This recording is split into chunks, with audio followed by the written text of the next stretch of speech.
Congress party అధ్యక్షులు YS Sharmila స్వరం మారుతుందా, ఆవిడ రూటు మారుతుందా, కూటమి ప్రభుత్వం మీద టార్గెట్ ఎక్కుపెట్టిందా? నిన్న ప్రెస్ మీట్లో మాట్లాడినటువంటి అంశాలు కనుక అబ్జర్వ్ చేస్తే కూటమి ప్రభుత్వం సూపర్ 6 హామీలు అమలు చేయడంలో ఫెయిల్ అయిందంటూ షర్మిల వ్యాఖ్యానించారు. అదేవిధంగా దేశవ్యాప్తంగా సంచలనం రేకిస్తున్నటువంటి తిరుమల శ్రీవారి లడ్డు కల్తీ వివాదం మీద ఆవిడ కూడా స్పందించారు. అయితే 100 రోజులు ఈ పాలనకు సంబంధించి అంశాలను డైవర్ట్ చేసేందుకే మరి ఈ అంశాన్ని తెర మీదకి తీసుకొచ్చారనేటువంటి ఒక అనుమానాన్ని కూడా ఆమె వ్యక్తం చేశారు. అదేవిధంగా నిజంగా లడ్డు కల్తీ జరిగి ఉంటే ఖచ్చితంగా దాని మీద చర్యలు తీసుకోవాలన్నారు.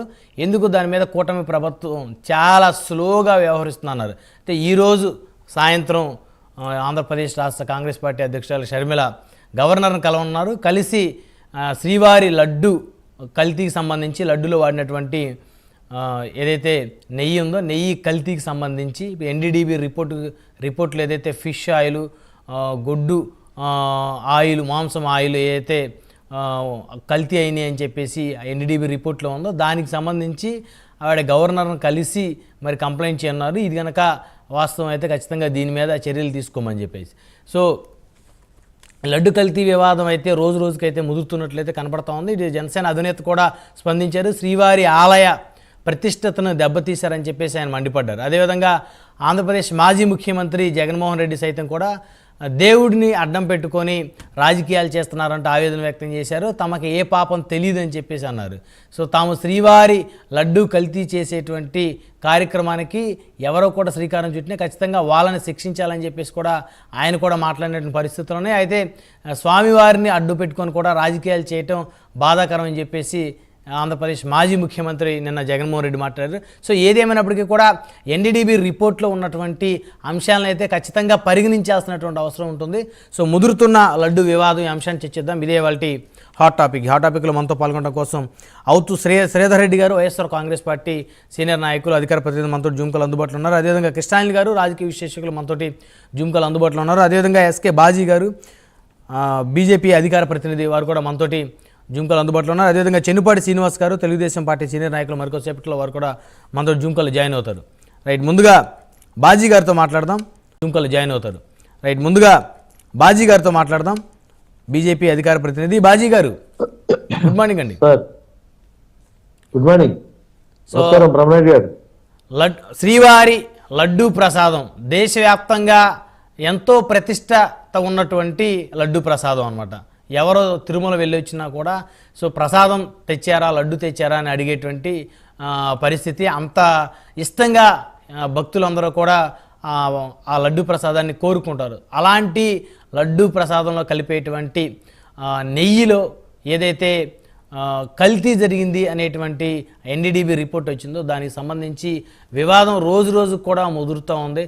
సో ఇప్పటి వరకు కూడా ఇంకా ఎవరి మీద చర్యలు అయితే తీసుకున్నట్లయితే కనపట్టలేదు. బాజీ గారు సార్ నమస్కారం. బ్రహ్మనాయుడు గారు, అదేవిధంగా ప్యానల్ ఉన్నటువంటి పెద్దలు శ్రీధర్ రెడ్డి గారికి, అదేవిధంగా కృష్ణాంజలి గారికి, చూస్తున్న వ్యూయర్స్ అందరికీ కూడా నమస్కారం అండి. సార్ ఒక క్లియర్ అండ్ క్లారిటీ, 5 సంవత్సరాల పాటు రాష్ట్రాన్ని పరిపాలించేటువంటి వైసీపీ ప్రభుత్వం మీద ఇప్పుడు అధికారంలోకి వచ్చినటువంటి ప్రభుత్వం ప్రశ్నలు ఇస్తుంది. ప్రశ్నలు సంధిస్తున్నప్పుడు ప్రశ్న సమాధానం కాదు సార్. అక్కడ జరిగినటువంటి తప్పు ఏదైతే ఉందో ప్రపంచవ్యాప్తంగా ఉన్నటువంటి భక్తుల మనోభావాల మొత్తాన్ని మంట గలిపినటువంటి పరిస్థితి జరిగింది.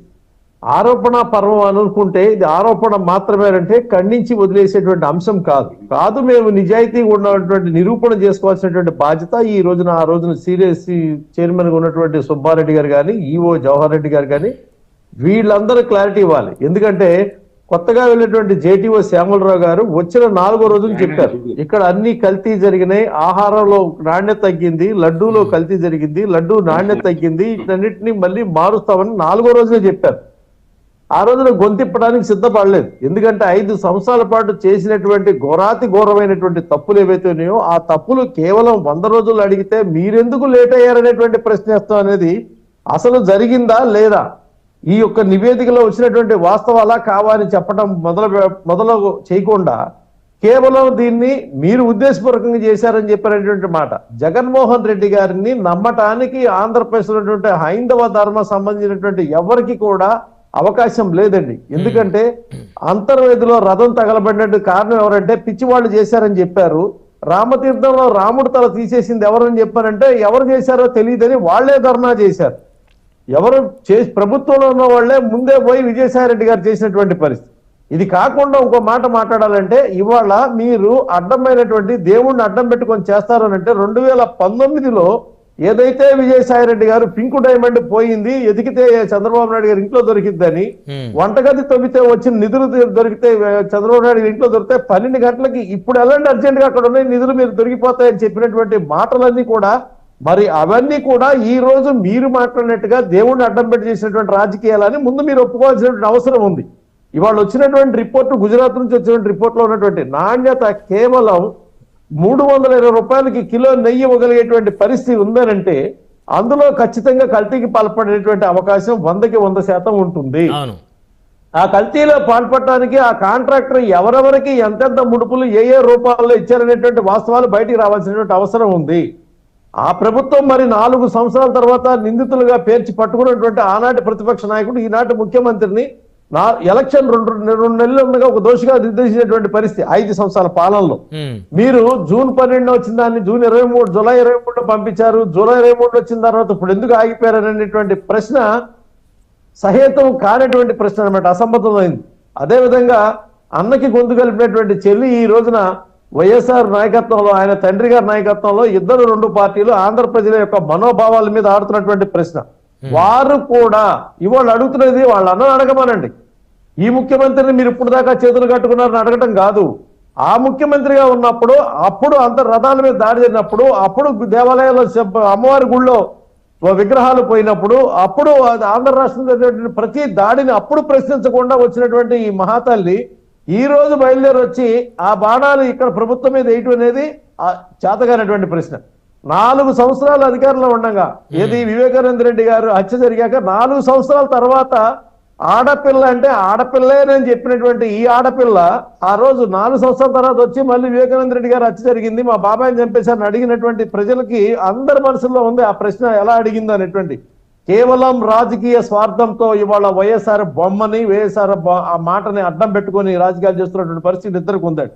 అంటే బాజీ గారు ఒక పార్టీ అధ్యక్షురాలుగా, రాష్ట్రంలో అధ్యక్షురాలుగా ప్రశ్నించే హక్కు షర్మిల గారికి లేదా? ఉంది. ఎవరిని గతంలో పరిపాలించి తప్పు జరిగిందన్న దాని మీద వచ్చినటువంటి గుజరాత్ రిపోర్ట్ మీద అడగాల్సినటువంటి ముందు వాళ్ళ అన్నను అడగాలి.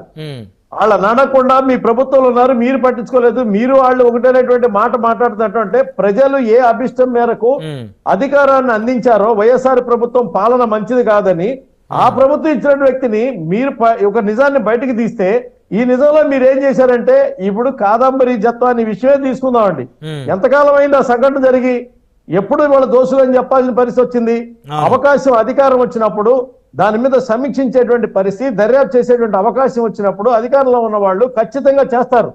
ఆ చేసినప్పుడు దొంగలుగా దొరికినటువంటి వాళ్ళు నిజాయితీ నిరూపించుకోవాలి. ఒకనాడు చంద్రబాబు నాయుడు గారిని అరెస్ట్ చేసినప్పుడు మీరు అడిగినటువంటి ప్రతి ప్రశ్న, మీరు మాట్లాడినటువంటి మీ అడ్డగేట్లు మాట్లాడినటువంటి ప్రతి మాట, ప్రభుత్వంలో ఉన్నటువంటి మీ తాపేదారులు మాట్లాడినటువంటి మాట కూడా గుర్తుపెట్టుకోవాలి.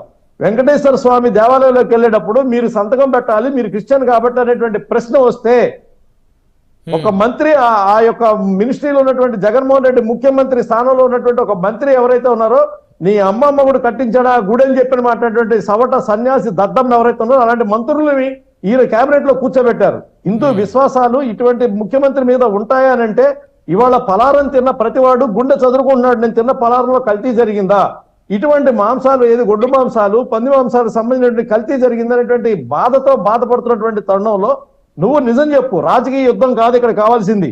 దొంగోడు ఏం చెప్తాడు? దొంగతనం చేశానని చెప్తాడా? నేను దొంగను కాదు, ఆ పోలీసే దొంగ అని చెప్తాడు. పట్టుకుంటాకు వచ్చిన దొంగ నడిచేటువంటి నైజం ఉన్నటువంటి ఈ గత ప్రభుత్వం ఈ రోజు మాట్లాడేటువంటి మాటలకి నిజాయితీ నిరూపించుకోమని చెప్పానంటే ఎదురు దాడి చేసేటువంటి ప్రక్రియ పోతోంది. ప్రజలు గమనిస్తా ఉన్నారు బ్రహ్మనాయుడు గారు. అంటే ఇక్కడ ఒక విషయం బాజీ గారు, ఒక విషయం అంటే ఉద్దేశపూర్వకంగా ప్రభుత్వ పెద్దలు చేసే పరిస్థితి అయితే ఉంటుందని అయితే నేనైతే అనుకోను. వారు ఎవరికైతే కాంట్రాక్టులు ఇచ్చారో నెయ్యి కాంట్రాక్టు, వారు చేసినటువంటి తప్పు ఏదైతే ఉందో అది ఎన్డీడీబీ రిపోర్ట్లో తేలింది. సార్ ఒక్క మాట వాస్తవం ఏంటంటే తిరుపతి కొండ మీదకి వెళ్తే నెయ్యి వాసన వచ్చేది సార్. తిరుపతి కొండ మీద ప్రసాదం కొనుక్కొని కారులో తీసుకొని ఇంటికి వస్తే 4 రోజులైనా 5 రోజులైనా వారం రోజులైనా అదే నేతి వాసన వచ్చేది. ఒకప్పుడు జరిగినటువంటి ఆ నాణ్యత ఈ రోజు కోల్పోయింది అనేటువంటి భావన ప్రజల్లో ఉందండి. ఇది ప్రభుత్వం కనిపెట్టిన దానికన్నా ముందు తిరుపతి లడ్డూలో నాణ్యత తగ్గిపోయింది, ఇదివరకు ఉన్నటువంటి క్వాలిటీ లేదని.